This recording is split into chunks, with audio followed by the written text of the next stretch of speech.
welcome back to DQP Does. This week we are continuing on our Western series with Tombstone. With me I have the regular cast, Nathan. You called down the thunder, well now you got it.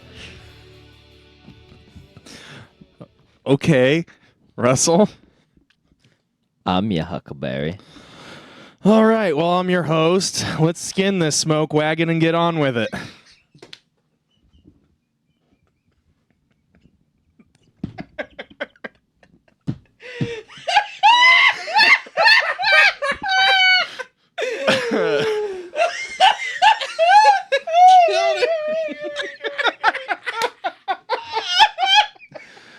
I wasn't ready. Forgot about that line. Oh, man. Gotcha. Oh, shit. All right, so we gotta talk about this movie, and I feel like we're gonna have a hard time filling up 60 minutes because I'll shit on a movie, okay? But there's no CG in this movie. What am I going to bitch about, guys? It's all practical effects. Let's go ahead and do the cast real quick. I say real quick, but there's like 60 names that we need to talk about because this movie has literally everyone from the 90s. Kurt Russell as Wyatt Earp, Val Kilmer as Doc Holliday, Sam Elliott as Virgil Earp, Bill Paxton as Morgan Earp, Powers Booth as Curly Bill Brocious, Michael Biehn as Johnny Ringo, Charlton Heston, Henry Hooker, which, I mean, that's more of like a overblown cameo. Yeah. Jason Priestley as Billy Breckenridge, John Tenney as Behan, Stephen Lang as Ike Clanton, Thomas Hayden Church as Billy Clanton, Dana Delaney as Josephine Marcus, Paula Malcolmson as Allie Earp, Lisa Collins as Louisa Earp, Dana Wheeler Nicholson as Maddie Earp, Joanna Pacula as Kate, which was Doc Holliday's old lady.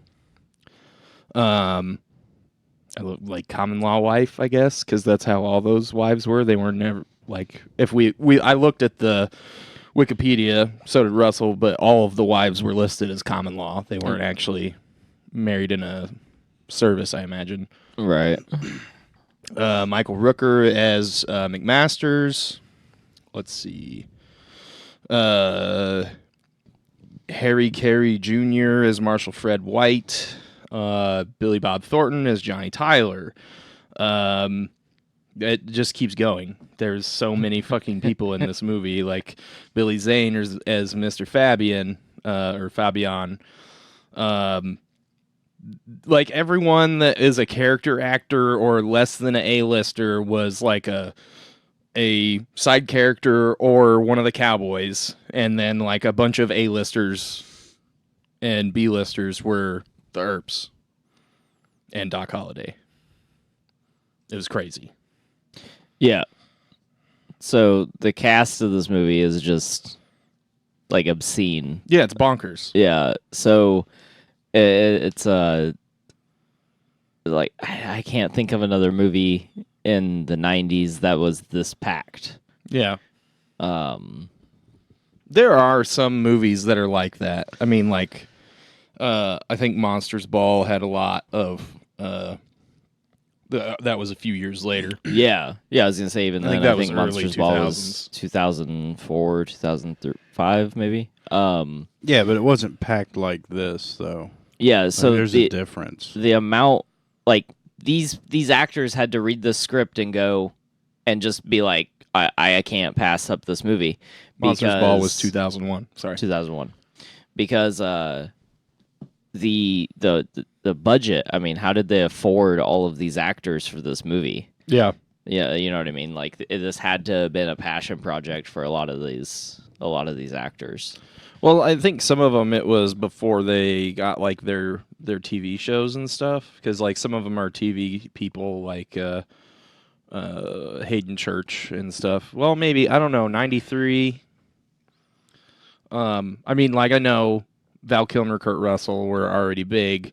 Sam Elliott wasn't huge, but he was big in like westerns and stuff like that. Yeah. I mean, he was in like Roadhouse and shit like that before this.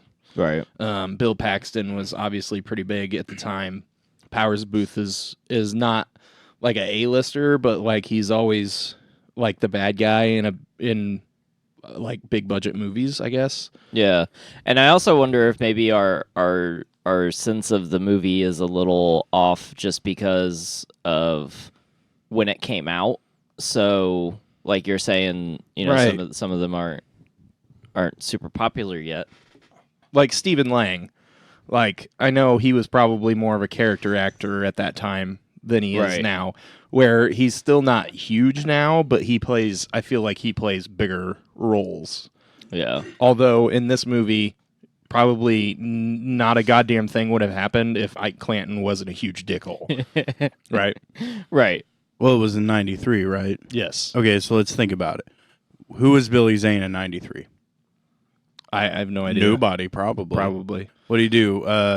He did Titanic, and that was probably in like 95, 96, No, I think it was 97.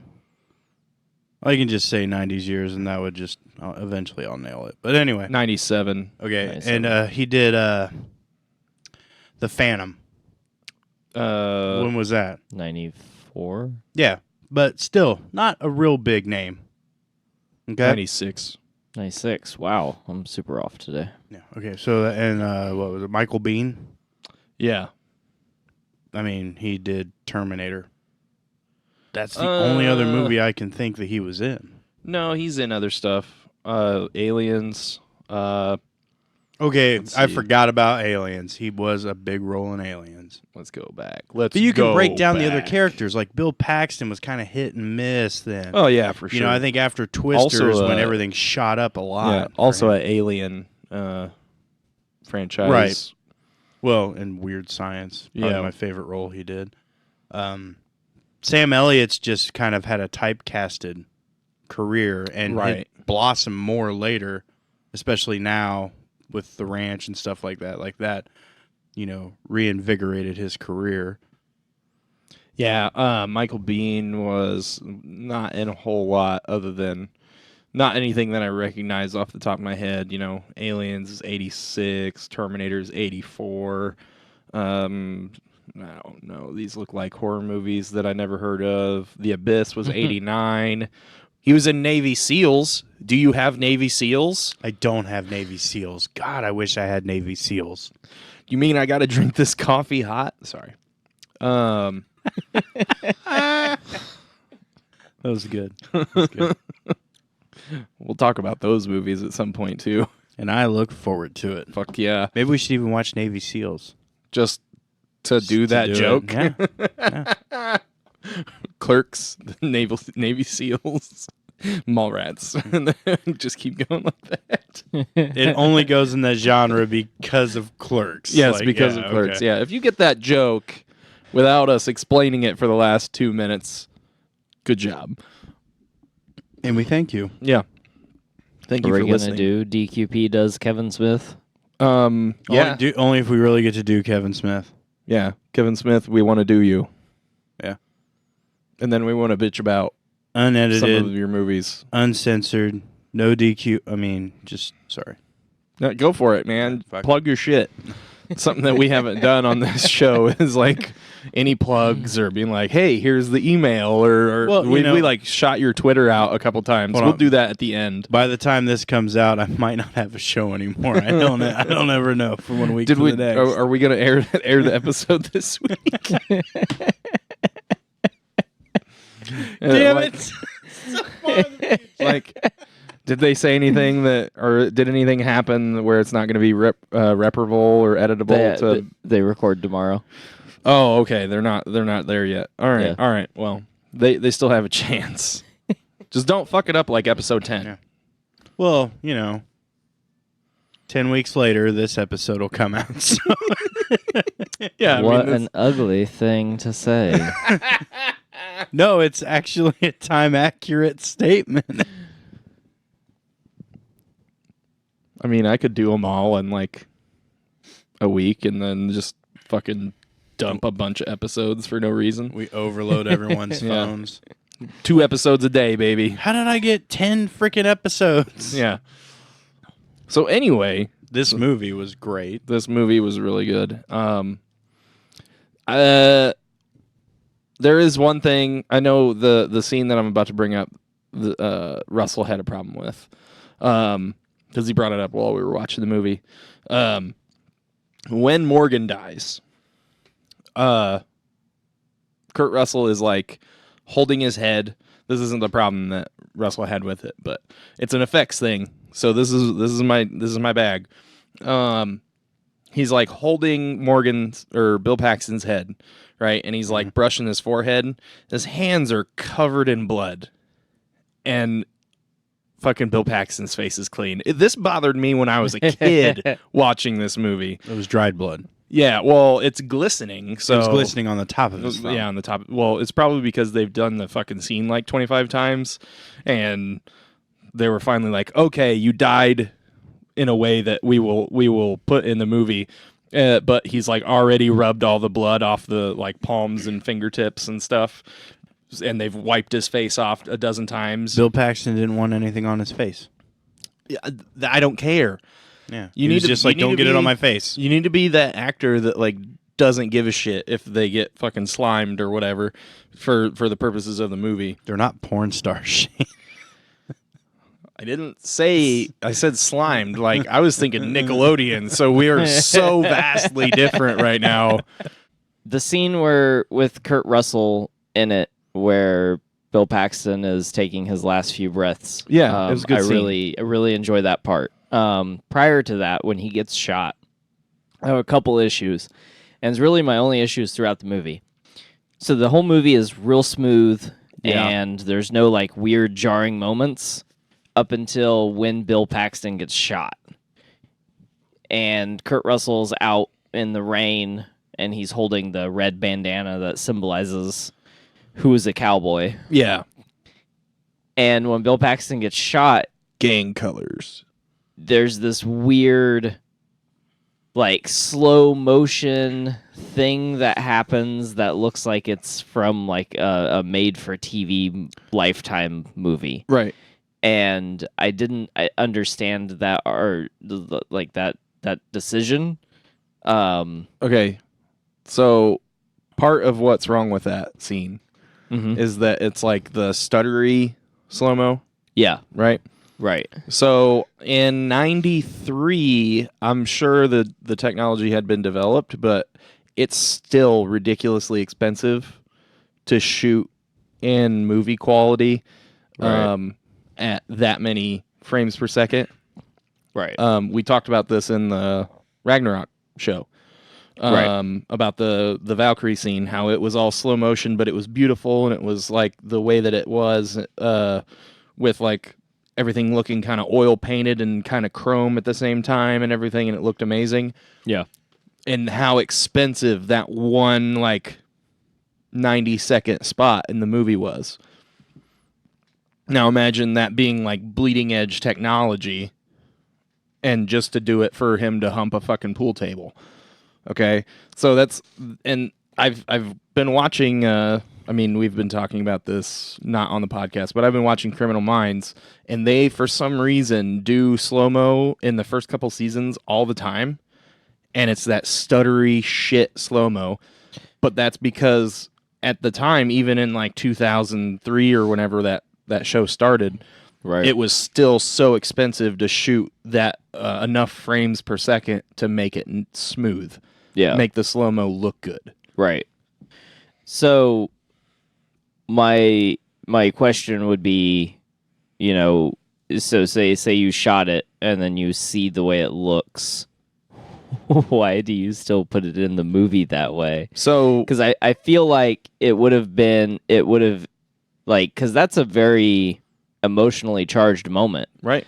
And I feel like that jarring slow motion takes you out of it. Whereas if the bullet would have hit Bill Paxton and he would have just like did like a turn and dropped, like you would have been like, oh shit. Yeah. Like, and I feel like it would have hit just as hard. So then if you are going to do like a slow-mo, like you don't have to do it with the camera. You cut to Kurt Russell, and Kurt Russell himself does a slow turn, like, what the fuck was that? Oh Yeah. shit. Like with the blinding realization on his face. Right. So then you save the production cost.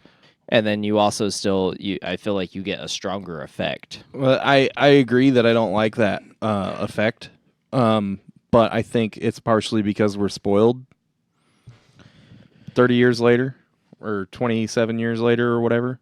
Yeah, I mean, maybe. I mean, because you really don't. At that time, they're just like, yeah, slow-mo. That's what I want to happen. He falls slowly. And they use slow-mo, and, well, that's what slow-mo looks like. right. But then, once technology changes and gets better, they're like, oh, well, Like, it's that looked like smoother shit. Yeah. Kind of like, they still spent millions and millions of dollars on CG in, like, 96 or whatever, in whatever movie that looked like ass. And it looks like ass now, but they still spent that money on it because they thought it looked good then. Right. So a similar thing, I think. Yeah. And we're going to have that a lot whenever we watch older movies, especially ones that have action in them. But Yeah. sometimes, since for the most part they're using practical effects, it still looks good. Right. As long as the art direction is good. Star Wars versus, other space sci-fi shit that looked like ass in the years afterwards that could have spent the same amount of money but didn't have good art direction. Yeah. But I understand not liking it, and I agree. I mean, it doesn't look great. Yeah. And I in this movie, that's what, 2 hours and 8 minutes? 209 something. Okay. That is about the only part that I really don't like. Other other than that, it's paced kind of weird because it has like the montage near the end with Doc and Yeah, they're going after the Cowboys. yeah. It has like two montages around the killing, or like a montage. Then Doc gets sick, in air quotes, worse than he was, and like has to get laid up. And then that's the same time the challenge from Johnny Ringo comes in, and then the fight with Johnny Ringo, Right. because Doc faked it so that he can kill Johnny Ringo, blah, blah, blah. Yeah, because he knew that he could. Right. He knew why it couldn't. Right. And then it goes back into a montage to finish off the Cowboys. So that is kind of like a weird framing that's like the last third of the movie, right? Yeah. Yeah, like almost all of the third act is just Kicking ass. montage. Yeah. Which, like, I don't really care for montages, but like it was done really well in this, because it wasn't just like, it wasn't as smash cut as a lot of montages are. I Right. think. I agree with that. I would have, if I was gonna change anything, I would have liked to have seen this, because this is kind of like a pop art western, Yeah. which I enjoy it, but it doesn't feel like, we just watched Unforgiven. Right. And Tombstone doesn't feel like a western, I don't think. Like, it has the setting, but it doesn't have that weird kind of slow pace to it. Right. It depends on what. It's a different kind of western. Yeah. Like, I mean, by genre, it's still a western. It Right. doesn't have that classic western feel. Right. Let's say it like that. So what I would have liked to have honestly seen is a 3-hour cut of this movie, where it's paced a little bit slower and It fills out that last act a little bit more. fills out those montages, because you get those classic western Western scenes where Nathan's shaking his head at me.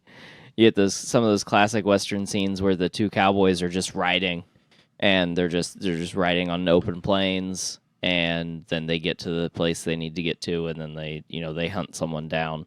There was what I thought was a really good scene in Unforgiven, where Morgan Freeman and Clint Eastwood find those guys, and that whole scene takes like 5 minutes to actually expand out, and it's the one where he shoots the kid, and they're like yelling back and forth. They're like, "Get some water, we're not going to shoot you," and there's like a little bit of comedy there to it, Right. as the viewer. So I would have liked to seen a little bit more of that. But I would say my favorite thing about this movie is the dialogue. Just hands down. Like, the dialogue in this movie is fucking ridiculous. Yeah. It was something that I said while we were watching it was like, how do you feel when you're writing something like this? Like, how far are you so in your headspace that you're not like seeing how infinitely quotable this movie is? Because I'm like looking at quotes just on Google and stuff, and I remember like at least half a dozen more just off the top of my head than is in this list.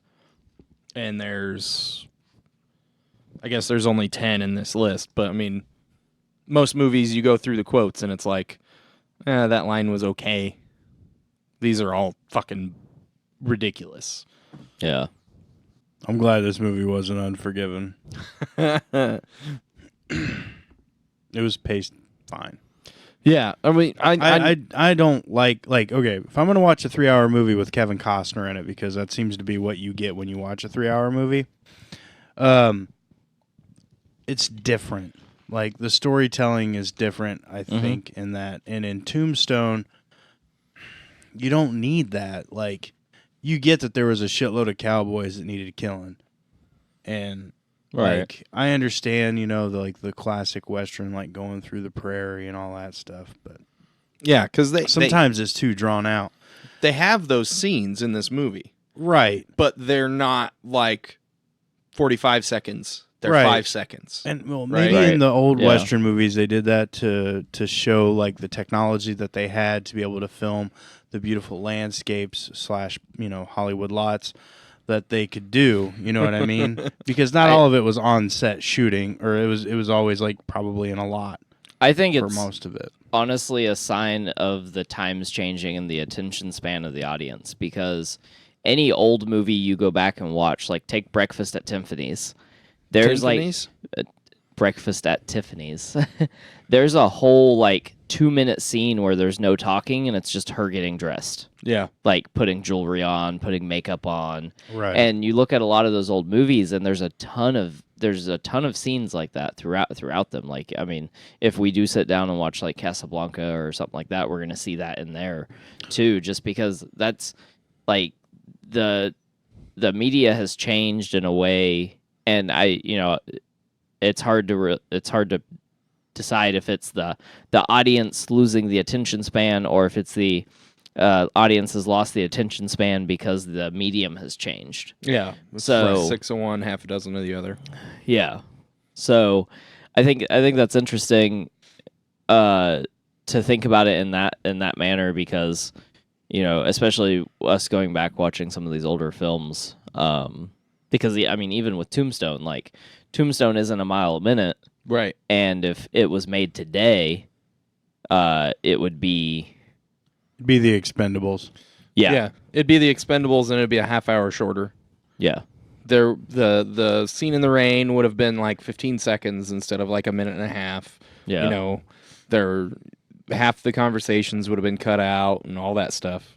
The scene with the doctor telling Doc that he didn't have any time left and he needed to change his ways and all that stuff, that would have been cut. Right. And we would have lost him saying you're a good woman, although you may be the Antichrist. When she goes to blow him. And like there's all this stuff that we would have lost. And she was so classy. I was wondering why you weren't wearing your bustle. No, but like I like the pace of this movie.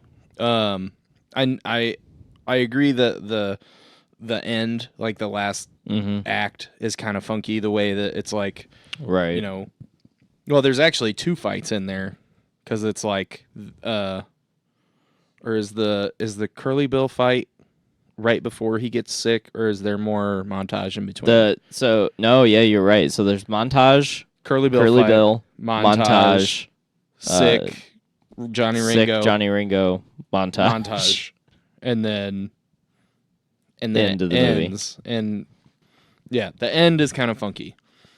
I'll give it that. But I think it's still really good.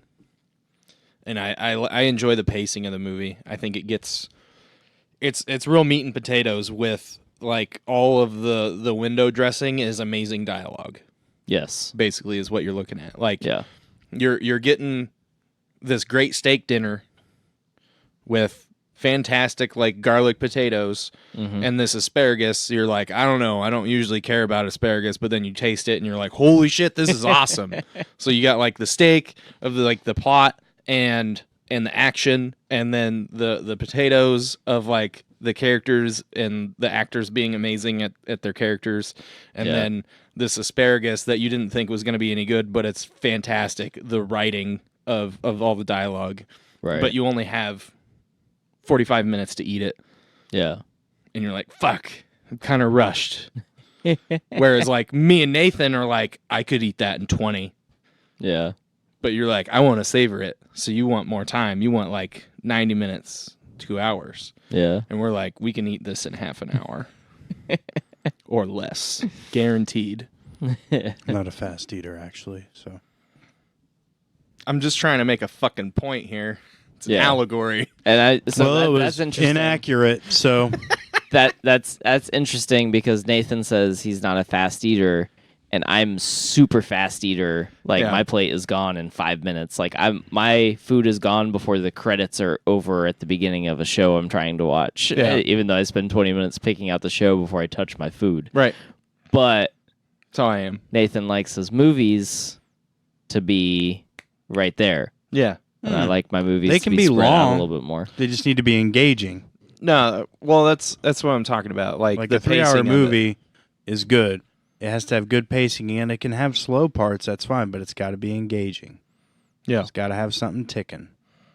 Maybe he will like Chinatown. I don't know. We just got to make him watch it. I mean, We're I not don't talking know. about fucking Chinatown. We're always talking about Chinatown. No, we're not. Forget it, Nathan. It's Fuck Chinatown. Look, I got 2 guns for both of you. One for each of you. No, I don't give a fuck. Well, maybe poker's just not your game. Let's have a spelling contest. Now, you know I wouldn't do very well on that. All right. Well, this has been DQP Does Tombstone. Whoa, we gotta like at least do ratings. Come on now. Oh, yeah. We're at 29 minutes. All right. I was just making a joke. But yeah, I mean that's unless we're gonna read all the fucking quotes, I think that's gonna do it. Like, let's get to ratings, right? Yeah. All right, I'm gonna go first. I'm gonna give this a 9.5. We have talked a little bit about a couple of things that were, I mean, not necessarily wrong with this movie that I think we could have done. We could have done. No, we would have liked to have been different. But this is still probably in my top 10 movies. Maybe top 5. Have I put more than 5 movies up there yet? I don't think so. I don't think so. I think this would round out the 5, right? Because it's Winter Soldier, Chinatown, Die Hard, this. So I got one more slot left for my top 5. For Thelma and Louise. No. Oh.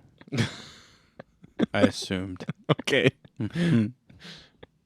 Fight Club. If there's another movie that I have missed, that I've said would be in my top 5, you can tweet me.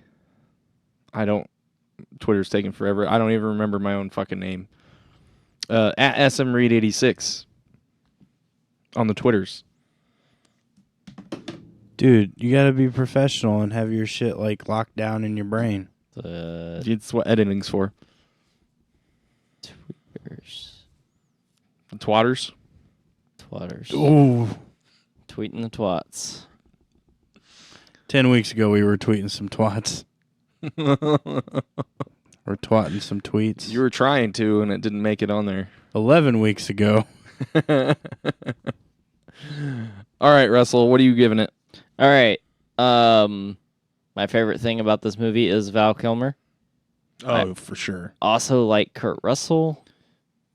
Most of the movie. There are a few parts where I feel like he didn't necessarily... Not that he didn't try, just like there are some... You can tell like there are some parts he was way more about than like the other parts. And I feel like it's mostly like when he's really angry and when he's doing the love like the love interest scenes. I really believed him. Outside of that, he was just kind of there for me. Sam Elliott was good. Bill Paxton was good. I really dug how deep Billy Bob Thornton went for this character that he plays. Oh man, that was some good stuff too. As far as the story goes, I felt like the story was pretty in depth. There's a lot of world building that happens through dialogue and a lot of exposition that we're given through just conversation, and that's some of my favorite stuff. Like I like how prior to going to Tombstone, we find out Wyatt Earp, regardless of how much of a legend he is, has actually only killed one person. Yeah. And it's just like you got to be paying attention because it's just like right there when he's talking to Bill Paxton, right after Sam Elliott decides that they're gonna sheriff the town. Right. There wasn't really any point that I felt like a character betrayed their characterization, which I also super love the attention to. So I'm actually going to end up rating this movie quite a bit higher than I thought I was going to when we sat down. When we sat down, I remembered I liked it, and I thought I was going to be giving it probably an 8 or somewhere around an 8. I am actually going to give it a 9.3.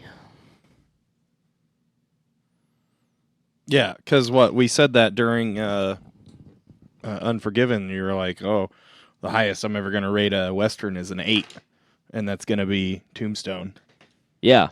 But like looking at this as an overall like movie, like a cohesiveness, continual tone. This movie's really fucking good.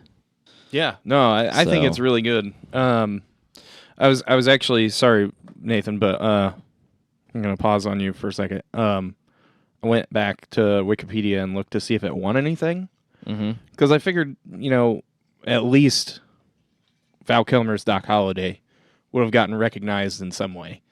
But apparently, the timing that it came out kind of screwed it as far as any kind of award season, because it came out in the holidays in '93, and it kind of got lost. And like even some people didn't even review it because they didn't get screenings.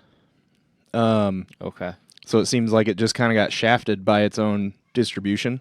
Yeah. Which is unfortunate. Well, there was some stuff about Siskel and Ebert where they weren't going to get a screening, so they weren't going to review it. And then Siskel was talking about, but when you start to hear from literally everyone, that Val Kilmer's performance was a standout and it was ridiculously good. Not just a couple people, but a couple dozen telling you the same thing about a movie, then you want to see it. Yeah. And, I mean, that's totally true. This is an amazing performance by Val Kilmer. I don't know that he's ever been better in anything. Yeah, no, I don't. Like, this is probably the defining role of his career. Unfortunately, as I because can like think. obviously he's like a really good actor. Yeah. And we talked about this a little bit. From what I've heard, he was a pain in the ass to work with. I don't know during this, before this, after this. It was probably after this because he was like, "Did you guys see me in Yeah, Tombstone? that was Fuck fucking you." awesome, man. Don't give me no shit. I need the biggest trailer. You're not even in this movie, Val. But yeah, I just think it was interesting that it didn't win anything. But Nathan, what are you gonna give it? Let me give it a rating. Oh, okay. Yeah. I don't complain about a lot in movies, Right. Unless they're long and you're not engaged. or if they look like Inception.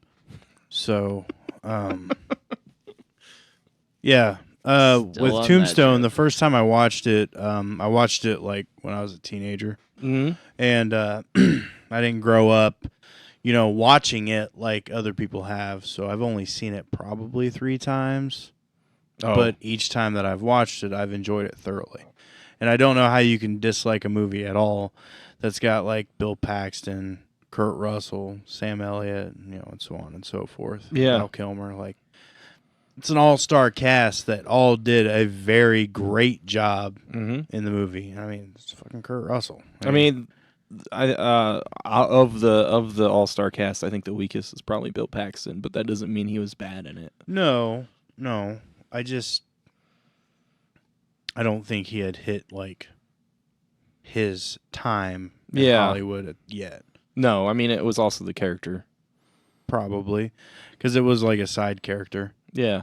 Like what was supporting actor? Yeah, I mean, Yeah. it's not Harper Holiday, so No. supporting actor. And I mean, Sam Elliott did all he could with Virgil. But he was great. I think he was fantastic in every scene he was in. The only thing I didn't like is that Sam Elliott lost use of his arm. That pisses me off. That's the only thing I disliked about this movie. Okay.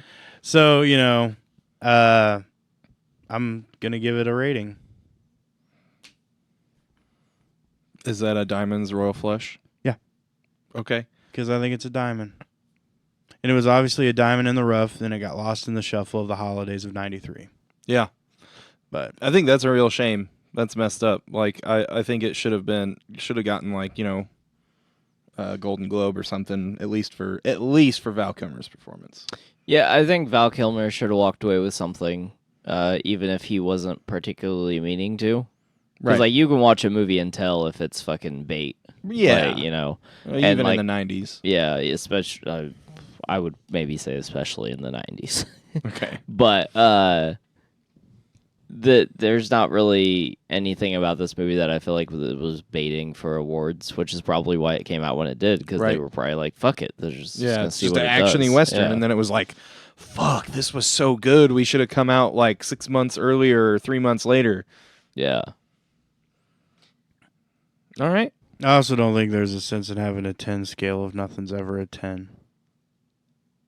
If nothing's Well- ever a 10, then what's the purpose of rating movies? Because the goal is to get to the 10, but But you it's critique like it too much to where the point you'll never have a 10. it's the the reason. the unattainable goal, man, to keep you going. Yeah, it's the reason Jesus exists in Christianity. I don't believe in fiction. Yeah, Well, but no, it's- I'm not. that's not what he mean. He didn't say exists in history. He said exists in Christianity. Oh, okay. So like he's the unattainable idol of like of good and what you should strive to be, but it's unattainable, but you continue to strive to be a better person and to do better things so that you continue to be better throughout your life. Yeah. I And- mean, And nothing's ever perfect. It's like And striving to you're be right. perfect. nothing is ever Yeah. perfect. That 10 would have to be perfect. Well, I mean, I've already got I one think planned there's out. liking but- movies and not liking movies. Yeah, so I mean, you I don't want like to the do 10 scale. you want to do the thumbs up, thumbs down? That's fine. We're gonna gave do you my we're gonna do fucking rating. tens. Oh, that's fine. Yeah. You didn't give it the highest royal flush, so I understand. What's the highest royal flush? Spades. Is it? Yeah, reverse alphabetical order. I didn't know that. Yep. Oh. Well, fuck your system. So in your head, was the Diamond Royal Flush the highest? Oh, I just found cards that matched Oh, okay. when I was looking through the deck. Because, unlike you two, I don't take things too seriously. Yeah, it's I okay. mean, That's just how I am, though. I'm not going to judge you for it. Nathan's fired. Not doing it. He's still not gonna do it. Yeah. Well, Nathan's Russell fired. interrupted me. Nathan's fired more shots at us during this podcast than Wyatt Earp did during those montage. I don't think so. I do. They were just like half of those montages. They weren't even shooting at anyone. They were just like bang, bang. I'm riding a horse. Bang, bang. I'm Cactus Jack. Bang, bang. Bang, bang. Right. What were you trying to get me to say? You're Daisy if you do. You said I'm going to try to work this in somewhere. No. No. Okay. Well, this has been DQP Does, an episode in our Western series. And there is no normal life, listeners. There's just life. Go live it.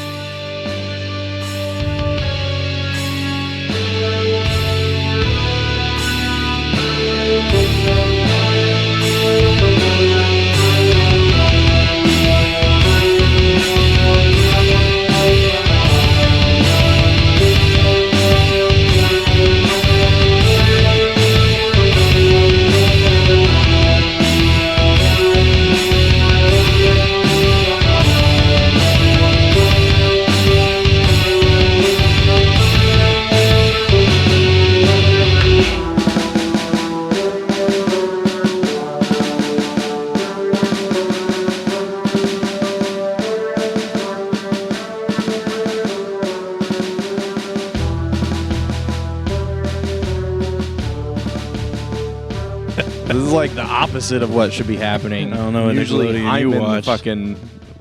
Whoa!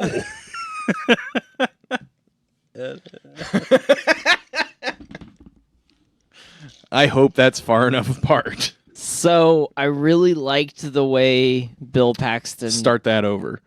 Yep. What? Well, I said start over halfway through it. because it was like you were overlaying me saying that we need to take that other part out. I thought you told me to start over because you knew where. So the way that sentence was gonna go was, I really liked the way Bill Paxton Humped died. that table. No, you went worse. Jesus Christ. Okay, So start over.